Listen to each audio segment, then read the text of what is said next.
आरक्षण आरक्षण हमारा हक है और हमें मिलना चाहिए, इसलिए आज हम यहाँ पर जमा हुए हैं। आज संपूर्ण महाराष्ट्रात मराठा समाज आरक्षण मागते, धनगर समाज आरक्षण मागते, लिंगायत समाज आरक्षण मागते आणि मुस्लिम समाज हे आरक्षण मागते। पण अद्यापर्यंत कोणत्याही समाजाला शासनाने म्हणा या काही कारणास्तव म्हणा आरक्षण मिळालेलं नाही। आणि आज आपण या ठिकाणी मुस्लिम समाजाला आरक्षण मिळावं याकरिता बेमुदत धरणे आंदोलन करत आहात। नेमकी आपली काय पार्श्वभूमी आहे आणि शासनाकडे आपली काय मागणी आहे? जे समाज दारिद्र्य आणि ज्यांना मुख्य प्रवाहामध्ये आणण्यासाठी या व्यवस्थेने ज्या पद्धतीचे निर्णय घ्यायला पाहिजे होते, आजपर्यंत ते निर्णय घेतलेला आपल्याला दिसत नाही।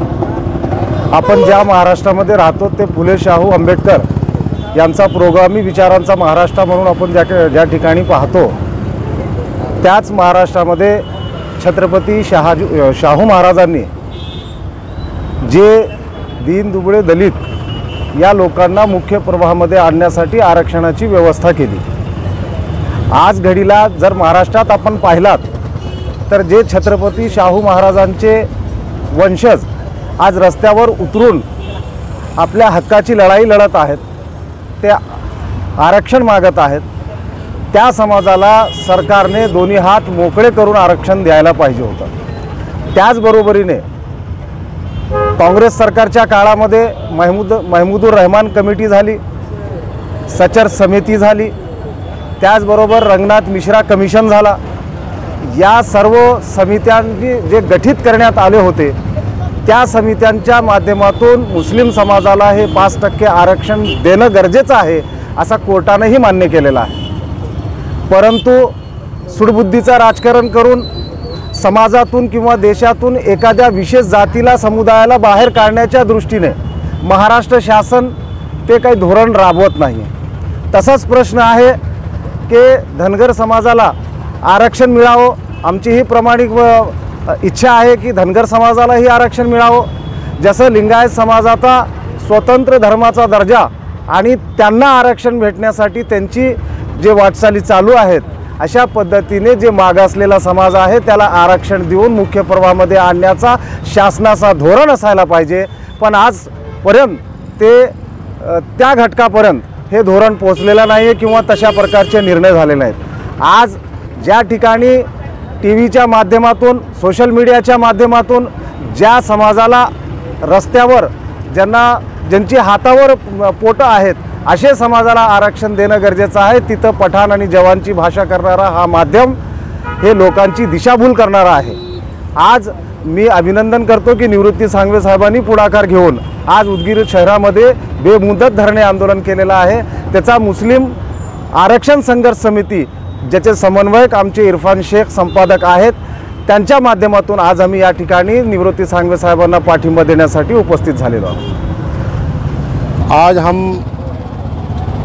मुस्लिम आरक्षण की मांग के लिए यहाँ पर बैठे हुए हैं और इसका जो है पूरा सेहरा जो है हमारे निवृत्ति सांगवे साहब के सर जाता है। तो मैं ख़ास तौर पर इस शहर के और अतराफ़ के मुसलमानों से दरख्वास्त करता हूँ कि इस आंदोलन को कोई राजकीय इसको हवा देने की ज़रूरत नहीं है।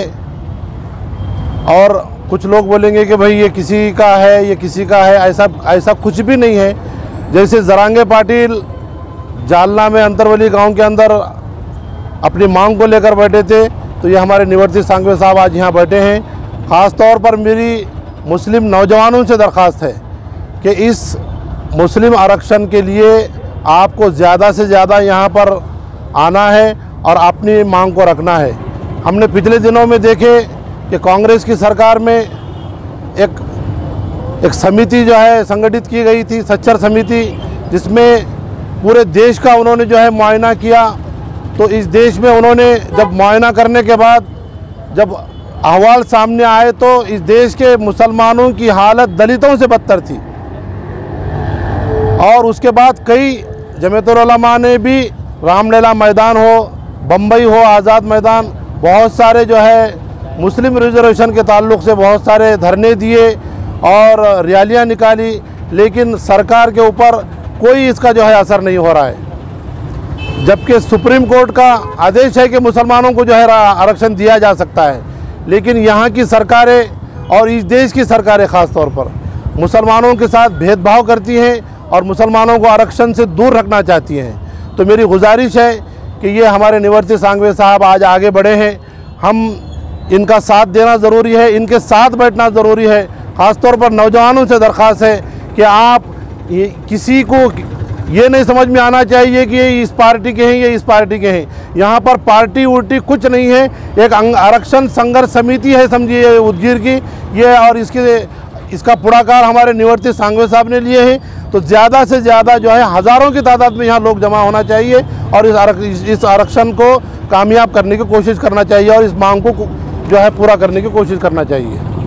आज उदगीर येथे मुस्लिम समाजाच्या आरक्षणासाठी बेमुदत धरणे आंदोलन निवर्ती सांघवे साहेब यांच्या नेतृत्वामध्ये व मुस्लिम आरक्षण संघर्ष समितीच्या आमचे इरफानभाई आहेत, अहमदभाई आहेत, यांनी जो पूर्वी मुस्लिम आरक्षणासाठी जो लढाई लढली आहे व जमीयतुल उलमाचे उलमा इकराम आहेत व सर्व समाजातील कार्यकर्त्यांना सोबत घेऊन दलित व ओबीसी नेत्यांच्या पुढाकारातून मुस्लिम आरक्षणाची लढाई आज उदगीर येथून सुरू करण्यात आली आहे। यामध्ये काही कार्यकर्ते कुठल्या पक्षाचे काम करणारे असले तरी त्यांनी आपल्या पक्षाचा लेबल बाजूला ठेवून मुस्लिम समाजाला आरक्षण कसे मिळेल व आरक्षण मिळूजेपर्यंत हे लढाई लढण्यात येईल अशी व्याख्या रचून इथे बसले आहेत व पुढी सर्वाच्या सहमतीने कशा प्रकारे या आंदोलनाला आरक्षण मिळूजेपर्यंत घेऊन जाता येईल अशी रूपरेखा आखण्यात आली आहे। जोपर्यंत मुस्लिम आरक्षण मिळत नाही तोपर्यंत बेमुदत धरणे आंदोलन उदगीर येथून उठणार नाही व आम्ही अपेक्षा करू की पूर्ण महाराष्ट्रभर हे आंदोलन पेटून उठेल व मुस्लिम समाजाला आरक्षण देऊनच थांबेल एवढे बोलून मी थांबतो। आज जे बेमुदत आंदोलन आमचे पॅन्थर नेते निवृत्ती सांघवी साहेब यांनी इथं आयोजित केलेलं आहे। मी सर्वप्रथम त्यांचं मनापासून अभिनंदन करतो का तर महाराष्ट्रामध्ये आजपर्यंत जे आहे एकही बेमुदत आंदोलन हे निघालं नव्हतं। एक दिवशी आंदोलन निघाले भरपूर, परंतु बेमुदत आंदोलन ही एकही निघालेलं नव्हतं आणि आजपर्यंत ही आंदोलने मुस्लिम समाजाने मुस्लिम समाजासाठी केलेत। परंतु आज मुस्लिम समाजाच्या आरक्षणासाठी आज एक दलित पॅन्थर उभा राहतोय ह्याचा आम्हाला साक्ष अभिमान आहे आणि मी निवृत्ती सांघवी साहेबांचं ह्याच्यासाठी कौतुक करतो। शासनाने वेळोवेळी मुस्लिम आरक्षणासाठी कमिट्या नेमल्या, सच्चर कमिटी असेल, रंगराव मिश्रा कमिशन असेल, गुंडू कमिशन असेल, ह्या सर्व कमिशनाचा एकच अर्थ निघाला, एकच सर्वे निघाला की मुस्लिम समाज हा खरोखरच एक दलित समाजापेक्षा खालच्या लेवलला जाऊन पोहोचलेला आहे। यांना शिक्षणामध्ये आणि नोकरीमध्ये आरक्षण देण्यात यावं आणि 5% आरक्षण हे सुप्रीम कोर्टानं दिलेलं आहे। इकडं महाराष्ट्र शासन का म्हणतंय जातीच्या आधारावर आरक्षण देता येत नाही आणि मराठा समाजाच्या कोपऱ्याला फडणवीस सरकारनं गूळ लावला 16% आरक्षणासाठी। कोर्टाचा आदेश नसताना फडणवीस सरकारनं घोषित केला 16% आरक्षण आणि कोर्ट इकडं सांगते की मुस्लिम समाजाला आरक्षण 5% घोषित करून सुद्धा महाराष्ट्र शासन हे लागू करत नाही। हे दुहेरी राजकारण मुस्लिम समाजाला एक आरक्षण न देण्याच्या भूमिकेत हे शासन आहे आणि मी अजून एकदा निवृत्ती सांघवी साहेबांच्या इथं मी अभिनंदन करतो। एक पार्टीचा कार्यकर्ता म्हणून नाही पण एक मुस्लिम समाज म्हणून मला त्यांचा अभिमान आहे आणि हा आंदोलन आता मुस्लिम समाजाला आरक्षण घेतल्याशिवाय पाठीमागं सरणार नाही. साहेब, तुम्हाला मी सांगतो, तुमच्या पाठीमागं इथला मुस्लिम समाज 100% थांबेल अशी ग्वाही देतो. आणि माझी आज भारतीय दलित नंतर एक सामाजिक चळवळ आहे. सामाजिक चळवळ म्हणजे जे समाजावर होत असलेला अन्याय, प्रत्येक समाजाला न्याय मिळवून देण्याची एक चळवळ म्हणून भारतीय दलित पंथाचा उगम झालेला आहे. आज भारतीय दलित पंथानं महाराष्ट्रामध्ये होत असलेल्या आरक्षण संदर्भात प्रत्येक जिल्ह्यामध्ये आढावा घेण्यात आला. प्रत्येक जिल्ह्यामध्ये सगळ्या समाज अगर गरीब असेल ते आहे मुस्लिम समाज. मी कुण्या समाजाला नाव ठेवणार नाही, पण भारतीय दलित मंत्र्याच्या सर्वेनुसार मुस्लिम समाजाला आरक्षण अत्यंत गरज असल्यामुळे भारतीय दलित मंत्र्याने औरंगाबाद विभागीय कार्यालयात एक सामूहिक अशी मीटिंग घेऊन महाराष्ट्रामधले मुस्लिम समाजाला आरक्षण दिल्याशिवाय थांबता येणार नाही. कारण भारतीय दलित मंत्र एक सामाजिक डॉक्टर बाबासाहेब आंबेडकरांच्या विचाराशी चळवळ आहे. आणि बाबासाहेबाला लोकसभेमध्ये मुस्लिम समाजानं नाही पाठवले असते तर आज आम्ही या जगामध्ये किंवा या भारतामध्ये आमचा उगम झाला नसता. मुस्लिम समाजाने डॉक्टर बाबासाहेब आंबेडकराला लोकसभेमध्ये बंगाल देशातून निवडून दिले आणि त्याने देशाचं नेतृत्व बाबासाहेबांनी केल्यामुळे आज ह्या भारत देशामध्ये दलित समाज, मुस्लिम समाज, हिंदू समाज, बौद्ध सगळ्या जाती धर्माचे लोक ह्या संविधानामध्ये जगत आहेत.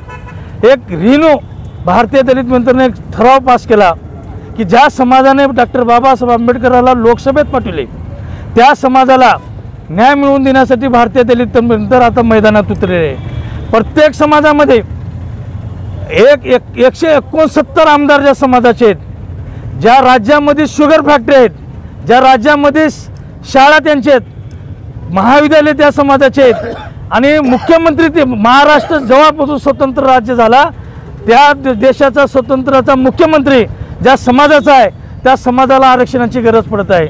आमच्या मुस्लिम समाजाचा आमदार नाही, मंत्री नाही, मुख्यमंत्री नाही, गावामध्ये शेत नाही, शहरामध्ये उद्योग नाहीत, शाळा नाहीत, महाविद्यालय नाही, त्या मुस्लिम समाजाची समाजाला दिशा दाखवण्यासाठी, त्या समाजाला उज्ज्वल भविष्य घडण्यासाठी, आर्थिक शैक्षणिक सवलती मिळवण्यासाठी ह्या समाजाला कुठंतरी आरक्षणाची अत्यंत गरज असल्यामुळे आज भारतीय दलित मंत्र महाराष्ट्रामध्ये आजपासून जन आंदोलन उभा करत आहेत. तर जोपर्यंत मुस्लिम समाजाला विधानसभेमध्ये गेल्या आघाडी सरकारनं 5% आरक्षण दिले त्याची अंमलबजावणी करून मुस्लिम समाजाला आर्थिक शैक्षणिक सवलती देणार नाही तोपर्यंत भारतीय दलित पंथ मैदानातून उतरणार नाही. आणि उदगीरमध्ये आपल्या एक विशेष गोष्ट, मुस्लिम आरक्षण इरफान पटेल, अहमद भाई, मौलाना ही सगळी टीमने आरक्षण संदर्भात एक लढा उभा केली होती. पण आज महाराष्ट्रामध्ये आज एकदा लढा, कारण आता मुस्लिम समाजाचा संसदेमध्ये विधानसभेमध्ये प्रश्न नाही मांडले तर मुस्लिम समाजाला आरक्षण पुन्हा मिळणार नाही अशी परिस्थिती आहे. आता आप नाही तो कभी नाही. आम्हाला प्रत्येक समाजाला आरक्षण द्या, आमचा त्यांचा विरोध नाही, पण मराठा समाजाच्या संसदेमध्ये एक विशेष सभा घेऊन मराठा समाजाला अधिवेशन देण्यात येत आहे. त्यासोबत मुस्लिमाचा सुद्धा प्रश्न तिथं निकाली काढण्यात यावं. हे मुख्यमंत्रीला मी 1 तारखेला एक जवाब लेखी पत्र दिलेलं आहे की मराठा समाजासोबत विशेष अधिवेशन मुस्लिम समाजाबद्दल बोलवावं. त्या माध्यमातून मुस्लिम समाजवादी पार्टीचे अध्यक्ष अबू आझमी साहेब यांच्याशी चर्चा केली. MIM पार्टीचे राष्ट्रीय महाराष्ट्राचे अध्यक्ष इम्तियाज जलील साहेब, वंचितचे मराठवाडा प्रमुख फारुख भाई या सगळ्या नेत्याशी चर्चा विनिमय करून महाराष्ट्रामध्ये विधानसभेमध्ये मुस्लिम आरक्षण जोपर्यंत घेत नाहीत तोपर्यंत भारतीय दलित पंथ मैदान सोडणार नाही. म्हणून मी मुख्यमंत्री, उपमुख्यमंत्री आणि कुणाचे सरकार राहो आम्हाला काही देणं घेणं नाही, पण मुस्लिम प्रश्नासाठी आवाज उठवणारा माणूस आपला आहे. गेल्या मुस्लिम आरक्षणासाठी उदगीरचे संजय बनसोडे मुस्लिम आरक्षण मिळावं म्हणून मोर्चात होते. मी त्यांना ते व्हिडिओ दाखवलं त्यांना की गेल्या मोर्चामध्ये तुम्ही साहेब आमच्या सोबत होतो मुस्लिम आरक्षण मिळावं म्हणून. आता तुम्ही आमचं नशीब चांगलं, तुम्ही कॅबिनेट मंत्री आहोत तर मुस्लिम आरक्षणासंदर्भात तुम्ही विधानसभेत आवाज उठवावं. कारण इथला मुस्लिम समाजानं 100% मतदान तुम्हाला केलेलं आहे.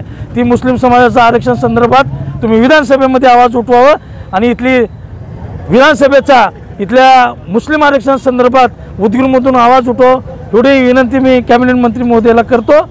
आणि माझं होत असलेलं आंदोलन इथल्या मीडियाने इथल्या सगळ्या कार्यकर्त्यांनी एक जन आंदोलन उभा करण्याची गवाही देऊन माझं होत असलेलं मुस्लिम आरक्षण संदर्भात इथल्या पत्रकारांना, इथल्या मुस्लिम समाजाला, इथल्या दलित समाजाला, प्रत्येक जाती समाजाला की या गरीब समाजाला आरक्षण मिळवून द्यायची ताकद आपण सगळ्या समाजाच्या वतीने पाठिंबा देऊन एक महाराष्ट्रामध्ये विशेष अधिवेशन बोलून एक विशेष पॅकेज मुस्लिम समाजाला डिक्लेअर करावं आणि होत असलेल्या मुस्लिम समाजावर अन्याय, आता बघत आहोत तुम्ही लातूरमध्ये एक अन्याय झाला, जे काही हिंदू मुस्लिम दंगल करून जे मुस्लिम समाजावर टार्गेट करत आहेत ती कुठेतरी या सरकारने थांबावं एवढी विनंती करून माझं थोडा पाठिंबा द्यावा एवढं बोलून माझं भाषण संपवतो. जय भीम, जय महाराष्ट्र. मुस्लिम आरक्षण आरक्षण आमच्या हक्काचं, अरे आरक्षण आमच्या हक्काचं, मुस्लिम आरक्षण, मुस्लिम आरक्षण देत कसं नाही, अरे देत कसं नाही, अरे देत कसं नाही, मुस्लिम आरक्षण आमच्या हक्काचं, मुस्लिम आरक्षण आमच्या हक्काचं, आरक्षण मुस्लिम आरक्षण, मुस्लिम आरक्षण, मुस्लिम आरक्षण, आरक्षण आमच्या हक्काचं, आरक्षण आमच्या हक्काचं, देत कसं नाही, देत कसं नाही, मुस्लिम आरक्षण